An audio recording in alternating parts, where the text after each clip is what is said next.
ఇది పైనుంచి కిందికి వస్తే సృష్టి అయ్యా, కింది నుంచి పైకెడితే మోక్షం అయ్యా. అందుకే దేవతా స్త్రీలను వర్ణించేటప్పుడు పైనుంచి కిందికి వర్ణిస్తారు, మానవ స్త్రీలను వర్ణించేటప్పుడు కింది నుంచి పైకి వర్ణిస్తారు. కావ్యాల్లో ఎంత గొప్ప సంప్రదాయం ఉండమంది. స్త్రీ వర్ణనలో కూడా, ఒట్టి వర్ణనలో కూడా ఎంత తత్వం. చెంపకాశోక పొన్నాక సౌగంధిక రసత్కచాన మొరపెడతారు లలితాదేవి వర్ణన బ్రహ్మాండ పురాణాల్లో. మరాళి మందగమన మహాలావణ్య సేవతి. అదే వశుచరిత్రలో గిరికాదేవి వర్ణన మొదలు పెడితే కాలిగోళ్ళు నక్షత్రాలు ఇంతి నఖాంకురం మృదు నఖాంకురముల అమరు అని మొదలు పెడతాడు. అక్కడి నుంచి శిరోజాల వరకు వర్ణిస్తాడు. అంటే మానవులు కింది నుంచి పైకి వెళ్ళాలి, దేవతలు పైనుంచి కిందకు వస్తారు. అర్థమైపోలా.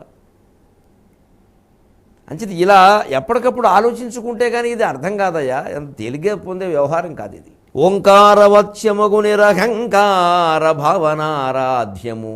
ఇది అర్థం కావాలంటే ఓంకారం ఒక స్వరూపంగా భావన చేసి ఓం ఓం అనే దృష్టి దాని మీదే పెట్టి, ఆ ధ్వని మీదే పెట్టి చెయ్యాలి. ఆ ఒక్క ఓంకారంలోనే సృష్టి స్థితి లయాలు అన్నీ ఉన్నాయన్నారు. ఎందుకన్నారు? భౌతికంగా కూడా ప్రత్యక్షంగా నిరూపణ చేయొచ్చు. అదేదో నమ్మకంగా భావనాత్మకంగా చెప్పవలసిన అవసరం లేదు.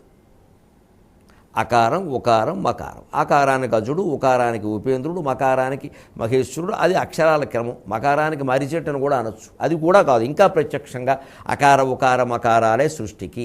మనం నోరు తెరిచి ఆ అంటున్నాం, వాక్కు మొదలైంది, సృష్టింపబడింది. ఊ అన్నాం, ఈ వాక్ ఇక్కడి నుంచి ఇక్కడికి సాగింది. అన్నాం, మూసుకుంది. వాక్ ఎలా వచ్చింది, ఎలా సాగింది, ఎలా మూసుకుంది గమనించాం. ఆ మొదలైంది, ఊ ఈ మూత ముందుకు సాగింది, అంటే ఊ అని ముందుకు సాగింది. ఆ ఊ అని మూసుకు అయిపోయింది. వాక్కు సృష్టి, వాక్కు కొనసాగడం, వాక్కు మూసుకోవడం. ఆ ఊ ఓం కలిపితే ఓం. అంచేది ఓంకారంలోనే సృష్టి స్థితి లయాలో ఉన్నట్టు ఓంకార శబ్దాన్ని ధ్వనిని గమనిస్తే అర్థమైపోలా.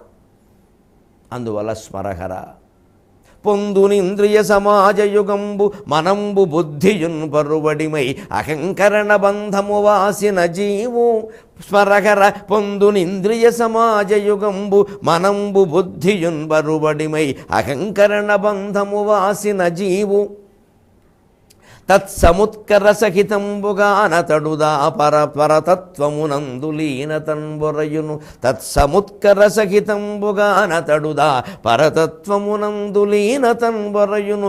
దానినెవ్వరు ప్రబోధముగా గనువాడు చెప్పుమా. దానినెవ్వరు ప్రబోధముగా గనువారు చెప్పుమా.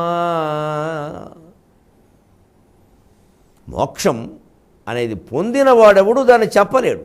చెబుతున్నవాడెవడు పొందినట్టు కాదు. చెబుతున్నాము అంటే ఇంకా పొందలేదు, పొందితే చెప్పలేము.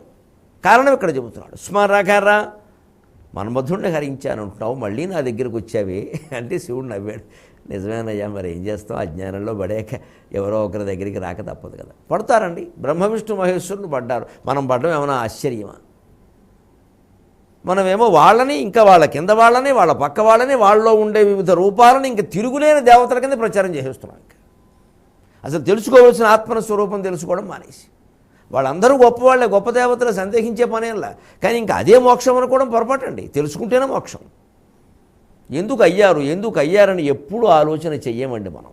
ఒకడెవరన్నా ప్రపంచంలో గొప్పవాడయ్యాడు, ఎందుకు అయ్యాడు, ఎలా అయ్యాడు, ఈ ప్రశ్న మనకి రాదండి. భారతదేశంలో ఏదో దౌర్భాగ్యం. ఆయన అయ్యాడు, ఆయనకి దండం పెట్టేద్దా మనం అయిపోతాం అంతే. ఏ రంగంలో ఎవరు ఎదిగినా ఇదే సమస్య. వాళ్ళని ఆరాధన చేసేస్తాం మనం, అనుసరించం, ఆచరించం. బాబు నేను ఇంత కష్టపడి బొమ్మలేయడం నేర్చుకున్నానే, నేను కూడా పిచ్చిగీతలు గీశానయ్యా, ఏదో అలా చేశాను, ఇలా చేశాను, ఇలా అయ్యాను, అలా అయ్యాను. ఆ చిత్రకారుడు తన జీవిత చరిత్ర అంతా రాస్తే దాన్ని చదవం. ఆ చిత్రకారుడికి ఆరాధన చేస్తే మనకు బొమ్మలు వస్తాయని భావిస్తాం. ధారణ సహా, వేదాంత విద్య సహా, పద్య విద్య సహా సమస్తం ఇలాగే భ్రష్టు పట్టాయి ఈ దేశంలో. ఆయన్ని పూజిస్తే మనకేదో వస్తుంది అనుకుంటున్నాం తప్ప ఆయన ఎలా అయ్యాడు, ఆయన మనం ఎందుకు అలా అవ్వలేము? అసలు పైగా మన వల్ల అవుతుందా? జన్మాంతర సుకృతం ఉండాలి. ఈ జన్మాంతర సుకృతం గురించి మాట్లాడుతున్నాం అంటే బద్ధకిస్తున్నాం అన్నమాట. బద్ధకం వాయిదా వేసి. లేదా శంకరుడు సనత్కుమారుడు దగ్గరికి రావడం ఏంటండి? సంబోధించి సనత్కుమారుడు చెప్పడం ఏమిటండి? అలాగనే సనత్కుమారుడు గొప్ప జ్ఞానులు అందామంటే వైకుంఠానికి వెళ్ళగానే జై విజయులు లోపలికి అనుమతి ఇవ్వలేదని శపించడం ఏమిటండి? విచిత్రంగా లేదండి? ఎవరైనా అజ్ఞానంలో పడతారు, దేవతలు సహా. ఇక దెయ్యాలు లాంటి వాళ్ళు మనం పడడం పెద్ద సమస్య ఉంది, కంగారు పడక్కల. మళ్ళీ బయటపడతాం. ఏమిటట? అజ్ఞానంలో పడితే మళ్ళీ బయటపడతాం. అందుకనే పొందినవాడు చెప్పలేడయ్యా, చెబుతున్నవాడెవడు పొందలేడు. ఎలాగా అంటే స్మరకర. ఆ సంబోధన ఎంత గొప్పదో చూడండి. మన మధుడిని జయించావు, మళ్ళీ నా దగ్గరికి వచ్చావు. పొందుని ఇంద్రియ సమాజ యుగంబు. ఇంద్రియ సమాజ యుగం, యుగం అంటే జంట కదా. ఇంద్రియ సమాజం మనకు తెలుసు, పంచేంద్రియాలు. మరి యుగం ఏమిటి? 2 పంచెలు, పంచే కండువాను, జోడు పంచెలు అంట. 2 పంచెలు ఏమిటి అంటే 5 కర్మేంద్రియాలు, 5 జ్ఞానేంద్రియాలు.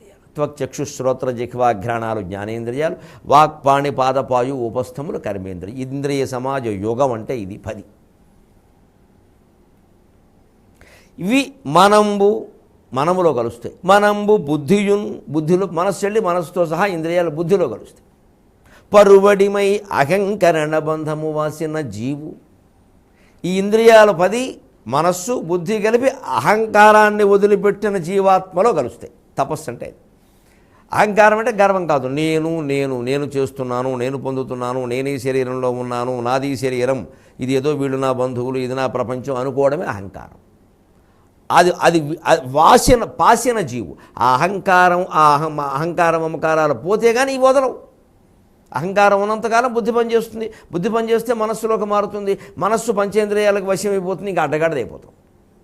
ఇంక దానికి వశమే, దీనికి వశమై అటు తిరగడం, ఇటు తిరగడం. గాడిదైనా ఓ పద్ధతిగా తిరుగుతుంది. అడ్డగాడిద ఎక్కడ తిరుగుతుందో దానికే తెలియదు. అందుకే అడ్డగాడిద అంటారు. అడ్డగాడిదలో తిరుగుతూ ఉంటారు. మామూలు గాడిదలో తిరుగుతున్నాం అన్నారు, అడ్డగాడిదలో తిరుగుతూ ఉంటారు. అడ్డంగా తిరుగుతుంది అనుకో, చోట్లేదు. ఈ మనస్సు అంతే. ఇంకా అంచేది ఇంద్రియాల నుంచి మనస్సును లాగి, మనస్సును బుద్ధిలో కలిపి, మనస్సుని బుద్ధిని ఇంద్రియాలని కలిపి అహంకారంలో కలిపి, అహంకారాన్ని మొత్తం తత్సముత్కర సహితంబుగా అతడుదా పరతత్వమునందు లీనతన్బొరయును.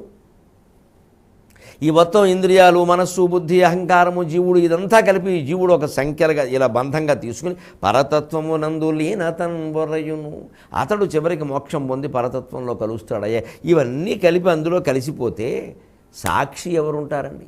ఇప్పుడు ఏదైనా ఒక చోట ప్రమాదం జరిగితే ఓ వీడియో వాడు ఎవరో వెళ్ళి, టీవీ వాళ్ళు వెళ్ళి అక్కడ తీసి దాన్ని ప్రత్యక్ష ప్రసారం చేసి ఎక్స్క్లూజివ్లీ అని వేస్తారు. ఎక్స్క్లూజివ్లీగా తీస్తున్నవాడు కూడా అందులోనే ఉంటే ఎవడు తీస్తాడు? వీడు కూడా అందులోనే పడితే. అలాగా ప్రళయం సంభవించినప్పుడు ప్రపంచం మొత్తం నాశనం అయిపోతుంటే చూసేవాడు ఎవడు ఉంటాడండి? భౌతికంగా ఆలోచిద్దాం. అలాగే యోగ సాధనలో కూడా, ఆత్మజ్ఞాన సాధనలో కూడా మొత్తం జీవాత్మ పరమాత్మలో లీనమైపోతూ ఉంటే, ఉప్పురాయి సముద్రంలో కరిగిపోతూ ఉంటే, పంచదార గుళిక నీళ్లల్లో కరిగిపోతూ ఉంటే చూసేవాడప్పుడు వేరే ఎవడన్నా ఉంటే తప్ప